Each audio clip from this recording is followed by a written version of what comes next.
Hindi raw kailangan maging mayaman para maging mapagbigay, gaya ng isang tsoper sa Batangas na nanlilibre ng sakay sa mga pasaherong matanda, buntis o kaya ay PWD. Para bigyan ng mukhang balita, Mobile Journal Amy Atienza. May birthday. Walang bayad na may birthday, ha? Kung ikaw ay buntis, PWD, single mom o kaya naman ay pinagdiriwang mo ang iyong birth month, matik na libre ang pamasahe mo sa jeep na ito. Ang tsuper niyan ay si Kuya Adonis Endrinal mula Alangilan, Batangas City. Pero hindi lang free ride ang kanyang binibigay. Naisipan ko pong bumili po ng tubig, ng pre-mineral water, na sabi ko, magpalibre kaya ako ng tubig. Nung last year po, nung May, na sabi ko, magpalibre po sana ako ng tubig. Kasama po yung libre sakay.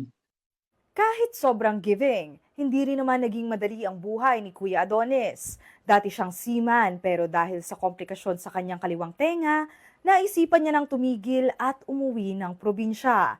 Ang kanyang mga karanasan din ang nakatulong para maintindihan ang sitwasyon ng mga pasahero. Talagang may nakikita kasi ako mga pasahero na, "Mama driver, pakitigil naman at bibili kami ng tubig. Kahit ibawas ko na lang sa kita ko ng aking jeep." Hindi man ganoon kalaki ang kita, sapat pa rin naman daw ito para sa kanyang pamilya. Dahil sa kanyang mabuting loob, nireregaluhan na siya ng mismong mga pasahero niya. Pero ang biyayang yan, ibinabahagi niya pa rin sa iba.